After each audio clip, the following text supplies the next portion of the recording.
Para el Millennial Way Show, yo soy Ismael Treviño. Hoy tenemos un invitado espectacular. Hace pocos días se estrenó la película biográfica de la leyenda del reggae Bob Marley. Hoy hablaremos con Rohan Marley, uno de los hijos del legendario rey del reggae.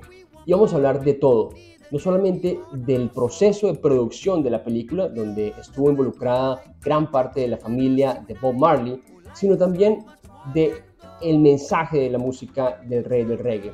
Todo el tema de los odios, los amores, el levantamiento social, el tema religioso, espiritual y político que trae las letras de la leyenda del reggae. En segundos, Rohan Marley en The Millennial Way Show. Esta es la entrevista. Rohan Marley, thank you very much for this interview. It's a pleasure and an honor to have you today. Absolutely. Mr. Marley, I saw your dad's movie, One Love. I really like it.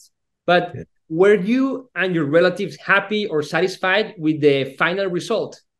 Absolutely. You know, my family was like, this is a passion project. You know, this was something that the family has been working on for the past 5 years. Mainly Ziggy. You know, Ziggy has been working on the production for 5 years, and Stella as well. So this is a family project. You know, my dad's friends helped out with like some of the history, and we had Neville Garrick on set for the historical content. Mama Rita, who was present there the entire time. So all of the content is really done well. I mean, we're very proud of this project because we have always wanted to show the world the emotional side of our father, the human side of our father, to know that, you know, yeah, he's a real man like all of us, and he hurts. There's pain, there's things that happen in life that, you know, so we want to show the things that happen in life that, you know, makes one feel certain ways, cause one to do certain things based upon the occurrences. So we're very happy that we're able to translate that in this movie. Rohan, the movie is today #1 movie in the world with more than $80 million in revenue so far and keep growing. And congratulations, by the way. Do you think that the movie captures the power of his global message of love and unity? Absolutely, because there's so many gems in this movie. And when you pay attention to what's happening and what's being said, it's consistent with the messaging of my father. And it's a movie, you know, it has to be written, and screenwriters and screenplays have to be done, and actors have to carry out the message, and actors have to portray that message on screen. And when you have actors like we have, you know, be able to cast to play the roles of our father, Mama Rita, like Ashana and Kingsley, it's just magnificent that they can translate that, as well as the other 2,000 Jamaicans that worked on the set in the movie in general, because I'm not sure people are aware of that, but everyone has Jamaican heritage. Ben Kingsley is Trinidad the British, Lashana, she's Jamaican parents, and everybody else are Jamaican heritage. So it was a great thing for Jamaica. We shot in Trenchtown, just throughout the island. So it's great for the island, great for the country. You just mentioned in the answer before your brother Siggy was very involved in the project. Every day. Tell us about, a little bit about the role that played your family in the film's process. Okay, well, Ziggy and Stella, from script writing, uh, uh, actor mannerism, like wardrobe, editing, uh, verbal, like, you know, communication, everything. They're there from A to Z, day one till completion, on set every single day. Like producers, man, like Amazing. they really Yeah, like the producer makes line by line, line by line, line by line, because some of the lines that were presented on screen, I mean, on script, on screen, it didn't translate as it was written. So Ziggy had to fix it up. Stella had to make sure also that Mama Rita's side and the way, the mannerisms, you know, all those things, man. Never Garrick, the historian that's also there present during the shooting. He was on set, you know. And Mama Rita, who got shot in the head, you know what I mean? She was on set.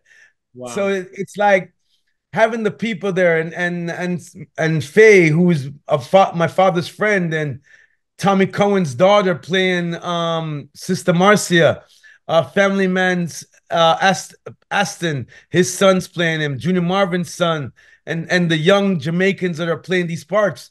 They grew up in the culture, so you know what I mean. They understand the lingua, the feeling, you know, of those times. So it's beautiful that we're able to portray that on screen and let this generation get an idea, insight of the life of our father and the life of just the people that made his life so special. Mama Rita, just having his children in his life and in his daily routine, that in the back of his mind, his children are there. You know what I mean? Even though he's trying to save the world and took a big risk, you know, because this wasn't easy to do. You know what I mean? And to find the right actor to play our father wasn't an easy task.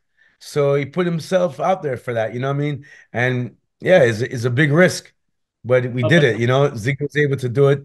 Family, it's very proud of this work. Sadella, myself, Stephen, we're all part of it, you know. We're all out there speaking to Kingsley about certain things, and you know, we're all there. We all played a role Amazing. outside of the screen. Let me switch a little bit about the topic, Rohan, because we are in a political year in the United States, a very polarized year. You know, we have the Bidens, we have Trump, but how do you see the message of your father that can be used for today's youth?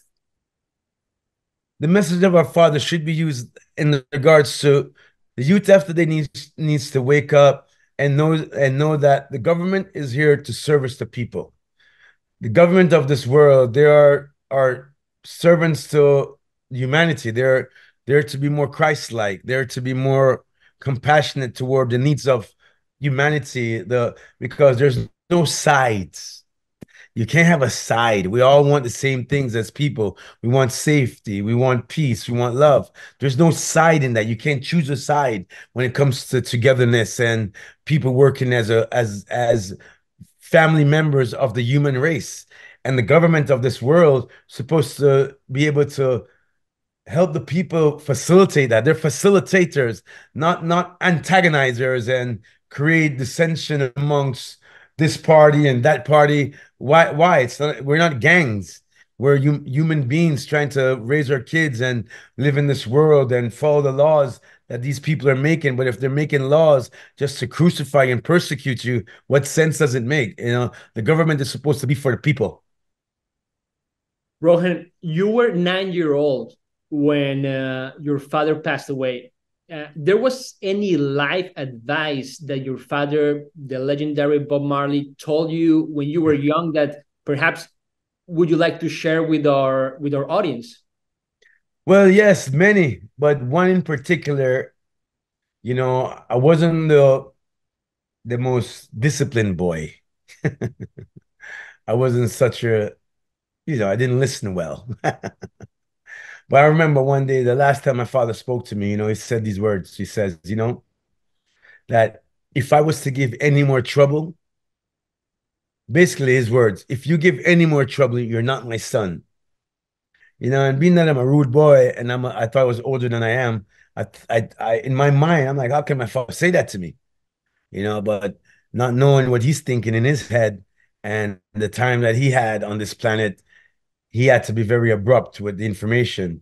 But later on in life, I kind of figured it out, and that message was this, if you're the child of God, if you're the child of the Almighty, if you're my son, where are you learning these things? Why aren't you learning the things of your father? why aren't you following your father's way, you know?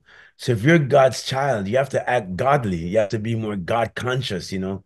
If you're my son, you got to be more like me. You can't, where are you getting this? Where's the root of these things that you're doing? I didn't teach you that.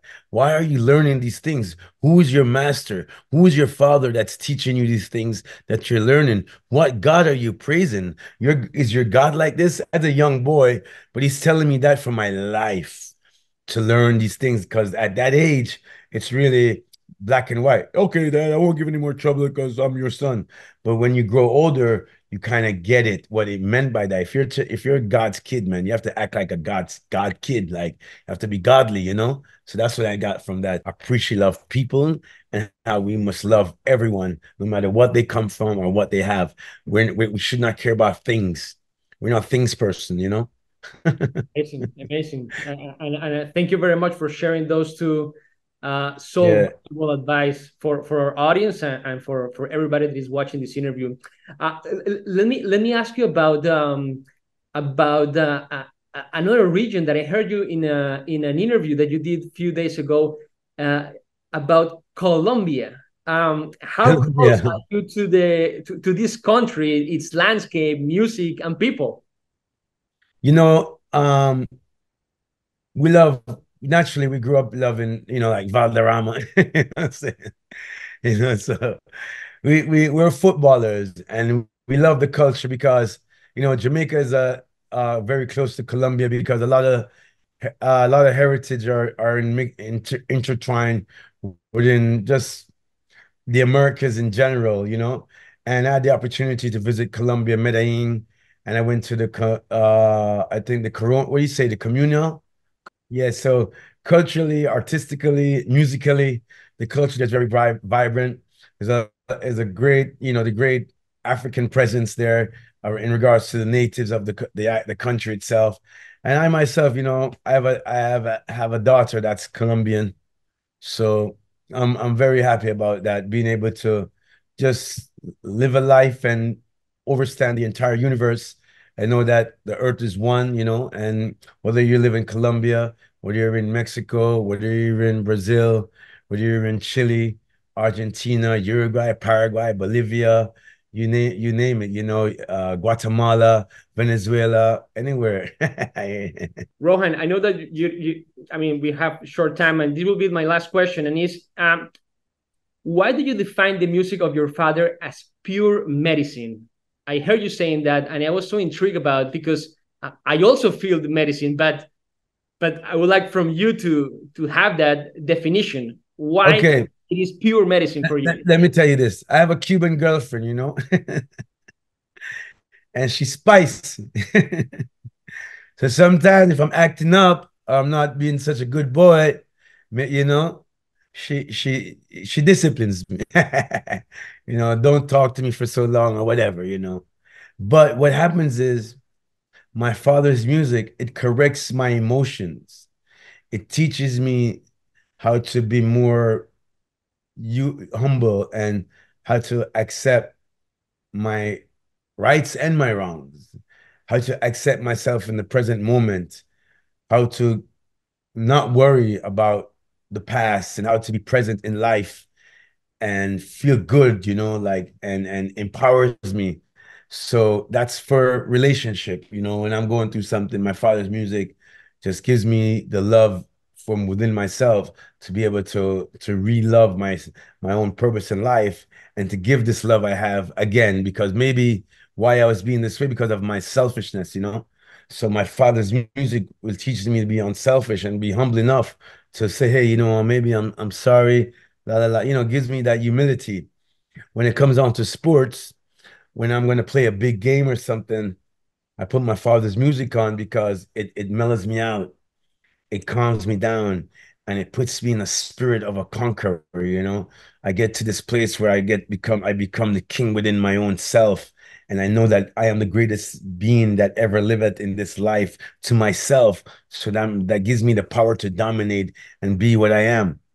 When I'm going anywhere, when I'm going to speak somewhere, when I'm going to get myself on an interview or speak to a forum or anything like that, I listen to my father because it centers me.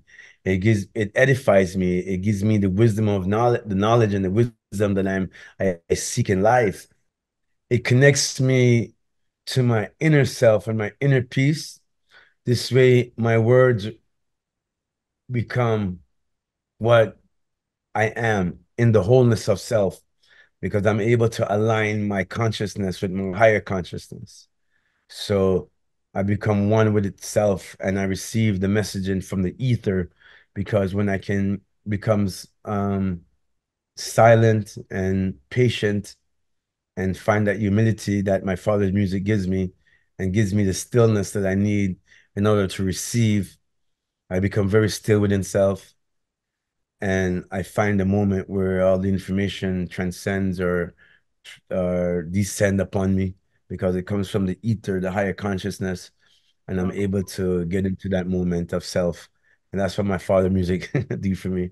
And that's the medicine. Wow, wow. Rohan Marley, we Yeah. appreciate your time. Thank you very much for this interview. Rastafari love, and thank you for having me, sir. Thank you All very right.